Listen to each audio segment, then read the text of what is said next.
My family said, "You're not welcome at Christmas. It's only for parents now." Those words didn't just land, they knocked the air out of me.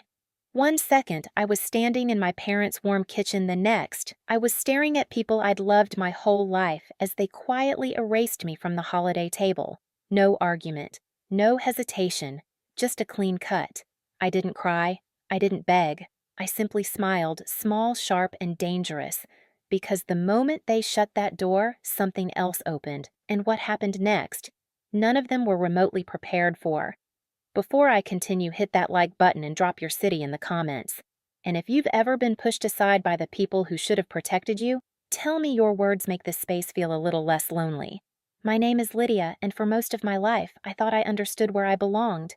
I'm 34, a pediatric nurse practitioner, the kind of person who remembers birthdays, brings soup when someone's sick, and shows up to every school play my niece and nephew have ever been in. I've built a quiet, steady life in a small house on a quiet street in the city, just me and my rescue dog Cooper. And until this year, I honestly believed that being present, being loving, being dependable, that was enough to matter in my family. But looking back, the signs were always there. My dad, Harold, has this old-fashioned loyalty to the way families should work, and in that version, parents sit at the center. My mom, Elaine, spent decades teaching elementary school and still treats holidays like their classroom projects, everything for the kids first. My sister, Melissa, follows whatever makes mom happy. And my brother, Brandon, well, he used to be my best friend growing up, but marriage and 2 kids turned him into someone who avoids conflict like it's a job. And then there's Valerie, my sister-in-law. Perfect hair, perfect nails, perfect smile sharp enough to slice through skin. She has this way of pretending she's being kind while planting a knife between your ribs. She's the one who cornered me at Thanksgiving with that fake, sweet, pity-drenched tone. But she wasn't the only problem. The real wound came when my own parents agreed with her, quietly, easily. Like excluding me was the most natural thing in the world. Maybe it hurt so much because Christmas used to be my anchor. When I was a kid, the whole house smelled like cinnamon and butter as Mom baked cookies. Brandon and I would sneak bits of dough when she wasn't looking. Melissa would twirl in front of the tree, hoping someone would notice her new dress. It wasn't perfect, but it felt safe. It felt like ours. And after my divorce 3 years ago, the kind that folds your life in half and forces you to rebuild from scraps my family wrapped around me. Or at least I thought they did. I showed up to everything. I poured every spare ounce of love into Oliver and Lily because they're innocent and they adore me without condition. So when Valerie delivered that line, "Christmas is only for parents now," and my parents nodded like I should have seen it coming, it didn't feel like a schedule change. It felt like an eviction, a verdict, a quiet confirmation of something I'd been afraid of for a long time in their eyes. I was incomplete. I left early that night blaming a headache. Cooper greeted me at the door like he could sense the crack inside me widening. I cried until my throat ached. But when morning came, something in me had shifted. They didn't want me at their Christmas. Fine. I would build a new one they'd never forget. I woke up the next morning with my pillow still damp. Cooper curled against my legs like he was guarding what was left of me. For a few seconds I lay there, waiting for the familiar ache to pull me under again. But instead, I felt something steadier rise to the surface, clarity maybe, or the sharp edge of self-respect finally cutting through the fog. My house was quiet. Soft winter light seeped through the blinds, turning everything pale and cold. I made coffee, wrapped both hands around the mug, and stood in the kitchen where the silence felt cleaner than the night before. No accusations, no pity, no Valerie. And somewhere between the first and second sip, the thought arrived fully formed. I don't have to accept this. I don't have to shrink just because it makes them more comfortable. I opened my laptop, meaning only to distract myself, but the search bar was already waiting like my subconscious had done the work overnight. Christmas getaway, solo holiday travel, Caribbean cruises in December. And then I saw it, a 12-day holiday cruise leaving Miami on December 20th. Photos of a sleek white ship, glowing pools, turquoise water sun bleeding across the horizon like warm honey. Private balconies, 5 restaurants, a spa that looked like heaven with dim lighting and soft robes. I clicked through every detail, heart pounding in a way it hadn't in months. When I reached the booking page, my fingers hovered over the keyboard. This was reckless, expensive, impulsive. It was also the first thing that felt like mine. I smiled and booked a luxury cruise instead. Yes, I actually said it out loud when I hit the final button. And it felt good, dangerous even. Like reclaiming something I hadn't realized I'd given away. The next 48 hours turned into a quiet, private transformation. I got my hair done, not the practical trim I usually get, but warm highlights that made my reflection look like someone who knew her worth. I bought sundresses in soft colors I'd never let myself wear, a deep green gown that made me feel like the main character, new sandals, a swimsuit that felt daring but right. People at the salon complimented me. The woman at the boutique said, "You look radiant." And for once, I believed it. Meanwhile, my family continued acting like nothing had happened. My mom texted a photo of some ornament the kids made. Brandon asked if I could come help wrap gifts, apparently forgetting he'd helped vote me off the island. Valerie sent a cheery group message about matching pajamas. Not one of them asked how I was. Not one apologized. They thought I'd accepted my place outside the circle. They had no idea I was already planning my escape. When I packed my suitcase a week later, I felt something close to peace. Not forgiveness, not yet. Just the calm that comes when you stop begging for love that should have been yours freely. As I zipped the bag shut, Cooper watched me with curious eyes like he sensed a shift. "Don't worry," I told him softly. "This year, Christmas is mine." The morning I left for Miami, the sky over the city was a soft, hazy gray, the kind that feels like a blank page. I loaded my suitcase into the back of the rideshare, locked the door behind me, and felt a quiet thrill rush through my chest. Not joy, exactly. Not yet. More like the first breath after holding it too long. At the port, the ship rose above the crowd like a gleaming white giant. People hurried around me with rolling bags and sun hats buzzing with holiday excitement. But I walked slowly, taking in every second. This wasn't a vacation, it was proof I didn't need permission to exist. When I stepped onto the deck, the ocean stretched out in a deep blue that made my chest loosen. I closed my eyes, breathed in the salt air, and let the ship's horn vibrate through me as we pulled away from Miami. Far below, the city shrank until it was just a blur of lights against the morning sky. The first night I slipped into my emerald dress and headed to dinner alone. People smiled at me, not the pitying kind I'd gotten used to, but the curious, warm kind you give someone who looks like she's finally living.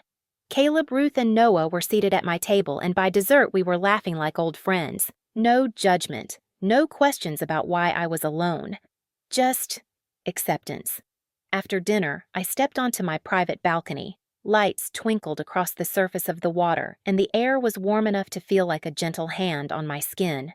I lifted my phone, snapped a photo, the dress, the sea, the glow of the ship behind me, and posted it with a simple caption, "Choosing myself this Christmas."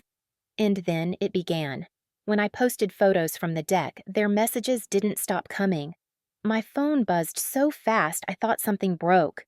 "Mom, Lydia, this seems excessive." "Brandon, wow. Didn't know you were going anywhere." "Melissa, are you okay? Why didn't you tell us Valerie interesting choice for the holidays?" I didn't answer. Not yet. I posted another photo the next morning, just the ocean and my coffee, and the buzzing started again. Longer messages now, edgier, more frantic. "Mom, people are asking why you're not here. What do you want us to tell them, Valerie? You're making this weird. Christmas is supposed to be peaceful." Brandon, "Maybe tone it down." Dad is confused. "Tone it down."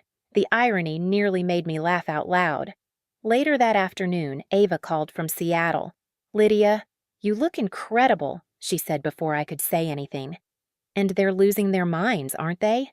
Should I feel bad? I asked, even though I knew the answer. "No, you didn't create this. You're just not hiding from it anymore." Her words sank deep. I wasn't acting out, I was acting free.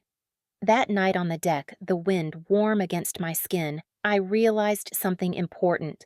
My absence wasn't ruining their Christmas. It was exposing it, and this was only the beginning. The first real shift happened in St. Thomas. I woke to sunlight pouring through my balcony curtains, the kind that makes the ocean look like liquid glass. I slipped into a turquoise sundress, grabbed my beach bag, and joined the excursion group heading toward the island. White sand, warm breeze, water so clear I could see each grain beneath my feet. I took a photo, just my legs stretched toward the shoreline, sunlight glittering across the water, and posted it with the caption "Merry Christmas" to me. Within minutes, my phone exploded.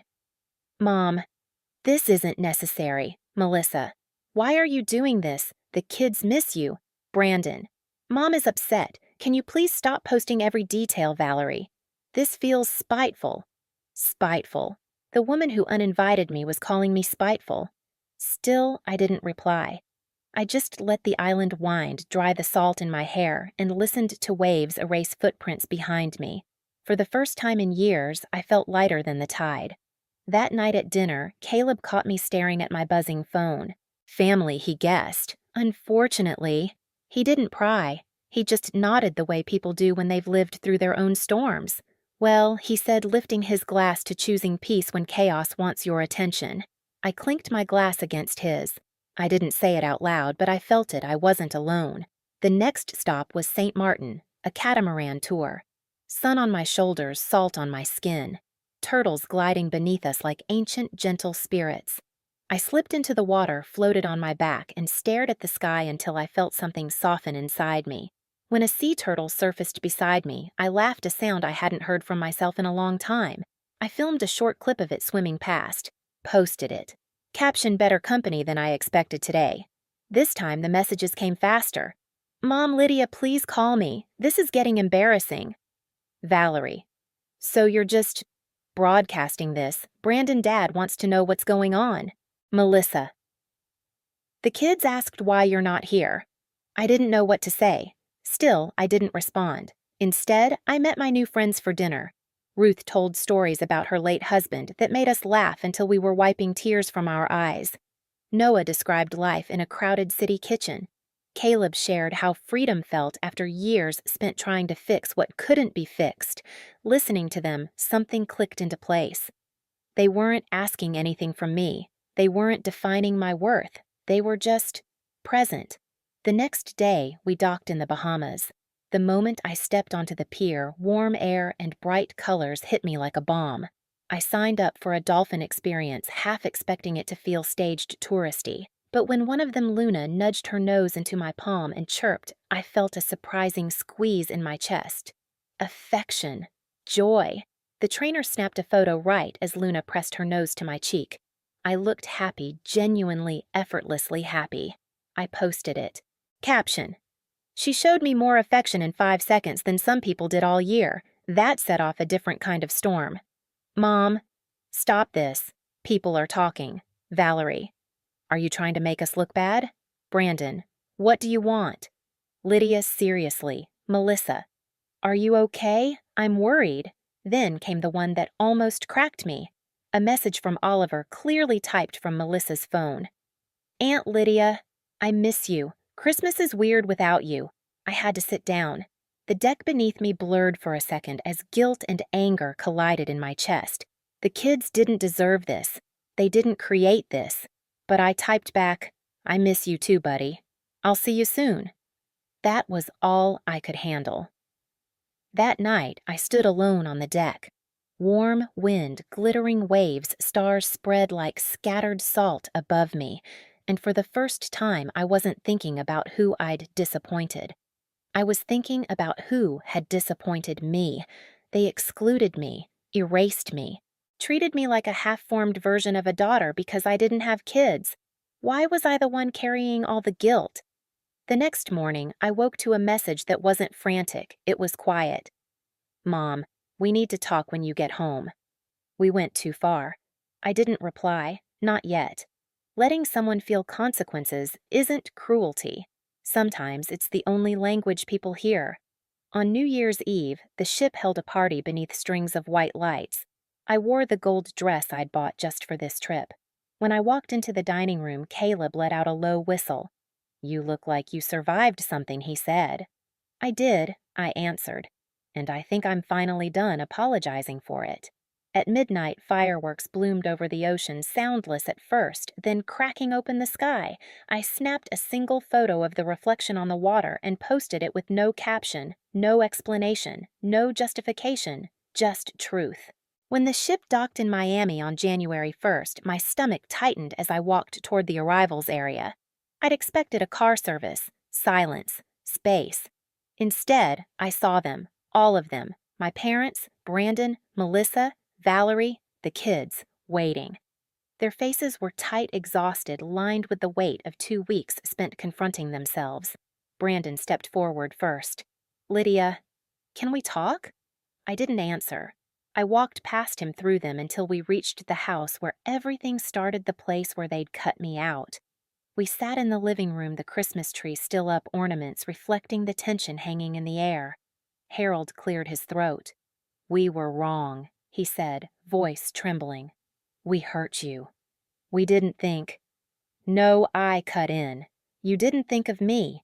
You thought of a version of family that didn't include who I actually am." Elaine wiped her eyes. "We're sorry, truly. We want to fix this." Valerie swallowed hard. "I shouldn't have said what I said. I acted like having kids made me superior. It was cruel." Melissa reached for my hand. "I should have stood up for you. I should have said something." I let their words hang there raw and heavy. Then I spoke. "I'm not incomplete. I'm not waiting for a family of my own to matter, and if I'm going to stay in this family, you'll treat me like I belong in it." Silence. Then slowly they nodded. Even Valerie. It wasn't perfect. It wasn't healed. But it was real. And for the first time in a long time, that was enough to start. When the apology settled into something real, the house felt different, lighter almost.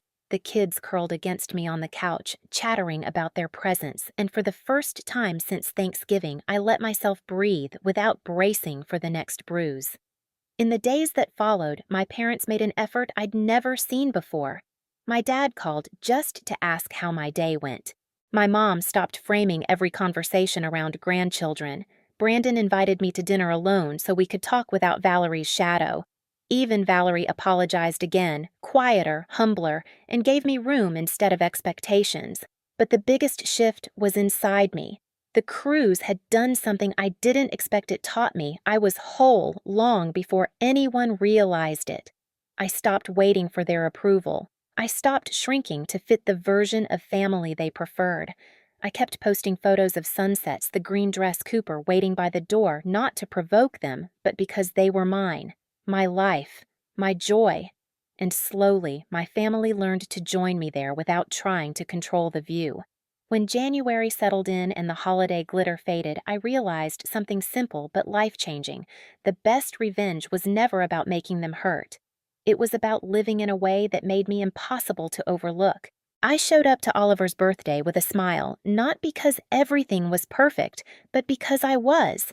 My family treated me differently now, more carefully, more consciously, like they finally understood the cost of losing me. And maybe that's the real story here. You don't need to wait for permission to matter. You don't need to earn a seat at a table you helped build. If this story hit a little close to home, tell me where you're watching from. And if you've ever had to choose yourself when family failed, you share it below. Your voice might be exactly what someone else needs. Hit subscribe so you don't miss the next story.